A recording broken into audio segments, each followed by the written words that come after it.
Am I the jerk for telling my lesbian ex-wife that her partner cannot be my son's mom? Posted by you/OK5110. Hi all, throwaway because my friends are not completely aware of this current situation. I, 35M, was married to my ex-wife, 34F, for 7 years. 2 years ago, my ex-wife came out as a lesbian. This came as a complete shock to me. She and her partner, who were co-workers, had been having an affair since she joined the company a year before our divorce. We have a son together, 8M. I was heartbroken and devastated.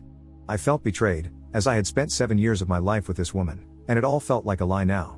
When I confronted her, she told me that she had to live her truth and that she tried to suppress her identity because she didn't come to terms with it until she met her partner. When I asked whether she loved me, she told me that while she loves me, it's different from how she loves her new partner. This broke my heart even further.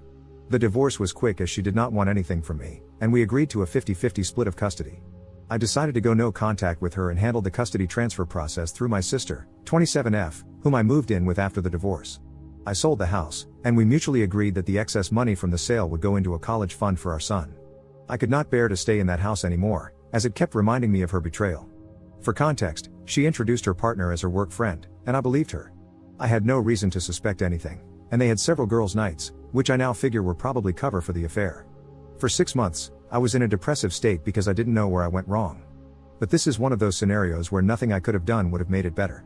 This realization made me even more depressed, and the fact that all the vows and little things she said at our wedding were all just lies trying to keep up a ruse made it even worse.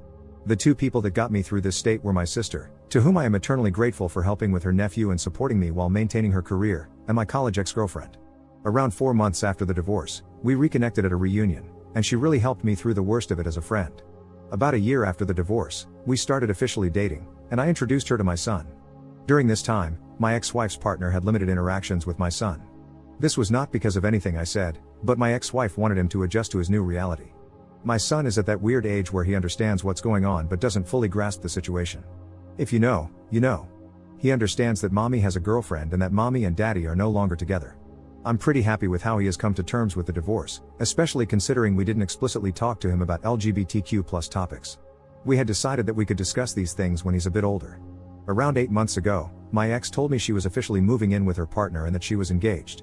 At this point, I was still no contact except for brief conversations concerning our son. She invited me to the wedding, but I declined. They were planning a destination wedding in Spain, where her girlfriend lives. She wanted to take our son to the wedding, which would require him to miss school for a week since she also wanted him to meet her girlfriend's family. I told her that missing school for a week didn't make sense and suggested she plan her wedding during his vacation, as she didn't yet have a fixed date. She argued that they likely wouldn't find a date aligning with his vacations, as they wanted to get married as soon as possible. I relented and agreed, since I didn't want to interact with her further, and it was within her rights to have her son at her wedding. The problem started when my son returned from the wedding. He was supposed to stay with me, as we have a flexible week-in/week-out custody arrangement.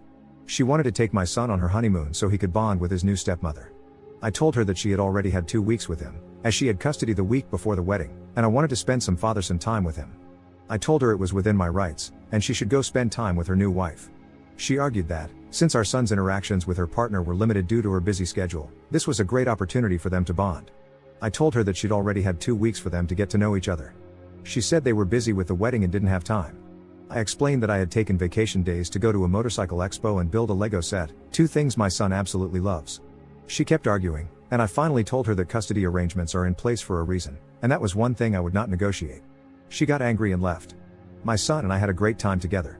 I even got him one of those kid-sized motorcycles since he liked them so much. Over the next few weeks, we returned to our week-in/week-out routine. One day, I saw that my ex had posted a photoshoot of them and my son under the caption #LesbianMommies. I thought it was just a post, but the way it portrayed them as a family didn't sit right with me. When I had my son for the week, I asked if his mom was saying anything to him. He hesitated but eventually told me that his mother had been trying to convince him to call her partner mom. This shocked me, as I never expected my ex to do this. Then again, I've been wrong before. I asked if it was something he wanted, and he said he felt much more comfortable calling her by her first name and that calling 2 people mom felt weird. I told him it was okay and that he shouldn't feel pressured to do anything. I called my ex and asked to meet up because this was serious, and I wanted to discuss it. I confronted her, and she told me that since she and her partner were married, it was only natural for our son to have 2 moms now. I told her it wasn't okay to pressure him into calling her partner mom, as she is not his mother, doesn't have an active parenting role in his life, and any major parenting decisions require both of us. She tried to argue that, Since my girlfriend and I were getting serious, I might eventually want our son to start calling her mom. I told her that, even if we became serious, I would never try to convince our son to call her mom because he already has 2 parents, and he doesn't need more. Then she dropped a bombshell. She and her partner were hoping that, down the line, they could file for adoption. She assured me I'd still be able to see my son but wanted her and her wife to have legal guardianship because they wanted to build a family. I told her absolutely not, and that our partners have no say in our son's life. She accused me of being homophobic for denying her the right to a complete family. I told her that her life choices are hers, but our son's life is something we decide together. The issue escalated further when, 3 weeks later, I found out that my ex had enrolled our son in Spanish lessons, which he told me he hated. For context, my ex is Latin, and her partner is Spanish, so they speak Spanish at home. We had decided to raise our son in English, as she speaks it better than Spanish, and I don't speak any Spanish. When I discussed this with her, she said she wanted our son to connect more to his heritage. I told her I didn't mind the idea in principle, but we'd tried this several times when we were married, and he had shown no interest. She said it might be different this time, as there are now 2 Spanish speakers at home. I told her I was all for bilingualism, as knowing 2 languages is an advantage, but forcing him into something he doesn't want makes no sense. I even suggested trying another language he might like. She accused me of denying our son his roots and went on a tirade, accusing me of denying him his identity and her the right to a family.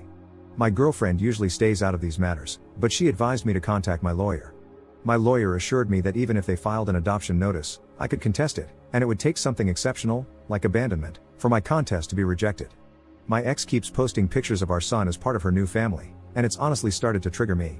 2 weeks ago, I interacted with my ex's new wife for the first time after the divorce. She contacted me to meet up and told me that my ex had finally started to recover from the trauma of coming out and building a new life. She accused me of being emotionless and uncaring during the divorce, guilt-tripping my ex into agreeing to 50-50 custody, and standing in the way of their happiness. She also told me I should agree to the adoption in a few years, as they've always wanted a family, and I would still remain my son's dad and could visit him. I told her I didn't care about her emotional state during the divorce and that my custody demands were fair by any rational standard. I told her if they wanted a perfect family image, they should have a child of their own with no connection to me. I feel like all this has started to affect my son more than anything. He's a lot less happy than he was a few months ago, as we had started to adjust to this new reality. For context, since I know this is going to come up. The emotional trauma my ex faced stemmed from her family effectively disowning her after she came out. Her parents don't talk to her anymore.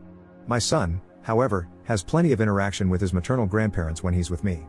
My ex-wife and her partner make significantly more money than I do.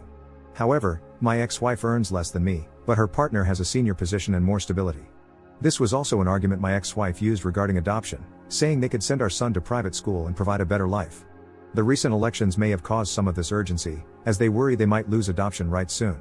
However, they don't want to adopt him now, but in a few years, so I doubt this is the reason. Update 1 day later. Hi all. It's been crazy seeing everyone's reactions to the situation, and I wanted to share a quick update with you all. First of all, I'd like to clarify that my son and I have been going to therapy since the divorce. He was doing quite well until the whole mom saga happened. My in-laws disowned her after she came out. They were not even aware of the affair when she came out to them. They still spend time with my grandson under the condition that they don't badmouth my ex and don't preach their views to him. They agreed and said that they valued a relationship with their grandson over any political views they might hold. I have been a part of every interaction they have had with him because I was worried they might say something inappropriate. Thankfully, this has not been the case. Her extended family has told me that they have all cut her off as well, some for the affair and some for her being gay. Our mutual friends also cut her off because of the affair. All our mutual friends were my work buddies and their spouses/partners. I did not ask them to do anything, they came to the decision on their own. I was actually glad when she told me she had made a friend on her own, as she used to complain about not liking her colleagues. We all know how that turned out. I'm pretty sure they're not planning to skip the country. I have all my son's documents, and we decided this during the divorce because she was still figuring out where to go. Since I was moving in with my sister, the chances of them getting misplaced were low. I have also not received any demands for the documents, and she returned the passport to me when we came back. The whole adoption thing probably stems from the fact that my son has a very close relationship with his mother. The only times he has really complained to me are when she asked him to call her partner mom and when she made him take Spanish classes he didn't want. We did everything for him equally during our marriage, but I had to travel out of state to my parents frequently during COVID because they were sick with pre-existing conditions and couldn't take care of themselves. My sister was on an assignment abroad at that time. My sister also agreed with this. Please let me know your thoughts. I listened to people and contacted my lawyer, who is also my friend, this morning. He told me the same thing as last time, that it would take something really unusual for the adoption process to go through, like child abandonment. He also said that they are a bunch of idiots who have no idea how the law works. He also told me that if the whole "we want to adopt him" is a real thing and if she is talking negatively about me to my son and I could prove it, I could get custody. This has not been the case, as I've not heard my son say that his mom says bad things about me. This brought me a sigh of relief. I plan to contact my ex today with the following conditions. We both install parenting apps and document all interactions.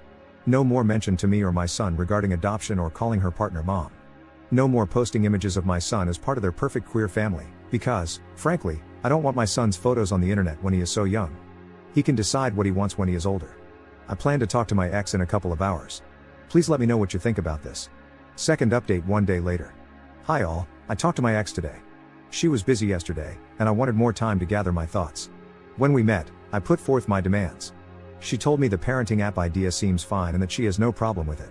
She got sad when I told her to drop the idea of adoption and calling her partner mom, as it's just not going to happen.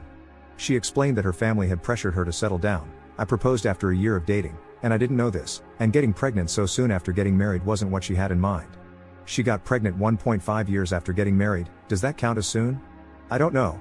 She said she had been in the closet her whole life because of her parents and thought marrying me would make her feelings subside. She was happy until she met her partner. She went through postpartum depression after giving birth, but I didn't know she hadn't wanted to get pregnant so soon. She then admitted that the reason they, her wife and her, wanted to adopt my son was that she wanted to start fresh. She said she was never really happy during our marriage and that with her new wife, she could have the family she'd always dreamed of. She didn't want my son to grow up resenting her for being a lesbian since he doesn't have much exposure to people like her, apart from her and her partner. Look, I have to be honest here. I don't know any gay people, and no one in my family or circle of friends is gay. We've never talked about these things because it just doesn't come up in daily life. That doesn't mean my son and I have no idea who they are, especially after the divorce. I told her this wasn't going to happen and that he has had a lot of exposure to people from her community. I told her it seemed like a flimsy excuse to separate my son and me and that she was making it up to justify her actions.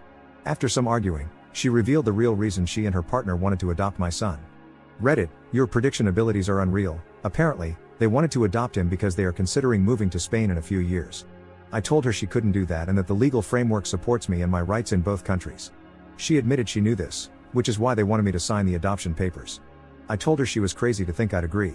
I reminded her that she still needs my permission to take him out of the country, just like when they got married in Spain. Thanks to a Reddit comment, I researched the laws about this, so I know this isn't happening. She said they wanted to see if I'd agree, and if I didn't, they wouldn't pursue it because she doesn't want to be separated from her son.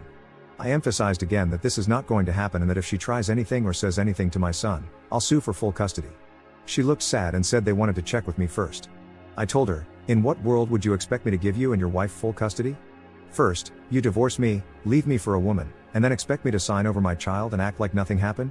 I told her from now on, every interaction will be documented, and if I suspect anything, I'll sue for full custody. She seemed scared at the idea of losing custody. I don't think she considered that possibility, and she agreed. I also told her not to try to create this picture-perfect queer family because it's not going to happen. Our son has a mom and a dad that he spends half his time with, not two moms. He is not her affair partner's son. He's her son and mine. If she wants a child with her wife, they can have one on their own. I reminded her that the courts are more likely to side with me because of what she's been trying to do and the fact that I work from home and spend more time with our son than she does. I've been trying to ensure he has a stable relationship with both parents since the divorce because I don't want him to resent either of us. But if she tries to remove me from his life, I'll sue for full custody and deal with any resentment he has toward us. I didn't want to argue anymore, so I left the room. I secretly recorded the conversation to have proof in case anything happens. Honestly, Reddit, I've been very angry at my ex since the divorce.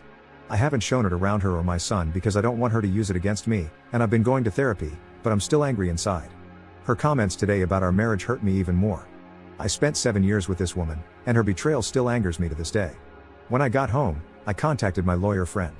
He reiterated that they'd have to kidnap my son for their plan to work. I asked if there was anything else we could do. He said the current custody agreement is very thorough, and we've ensured that. Whether I want full custody is up to me, but I have to be sure before putting my son and myself through the process. I don't want my son to grow up without either parent because that's not healthy for him. That's why I won't sue for full custody now. If they're foolish enough to kidnap him, which I'm sure they're not, the law is on my side. I know her partner's position at work, so I doubt they'd give it all up without a good reason. As for the passport issue, I have all his documents, and things like notifying me about travel or hospital visits are already in the custody agreement. The legal framework is solid. My ex-wife is still a good mother who loves him, and he enjoys spending time with her. Plus, my son is the kind of person to tell me if he's uncomfortable with anything, so I'll know if they keep pushing their nonsense. On a positive note, I'm not against Spanish lessons, but my son doesn't like them. I just suggested he try learning a language he enjoys. There are plenty of options. I didn't bring this up with my ex, but now I know she was pushing for Spanish because of the Spain idea. Thank you, everyone, for your support. You really helped me understand the situation. I can't believe I didn't think about her considering Spain until I read the comments. You all are amazing.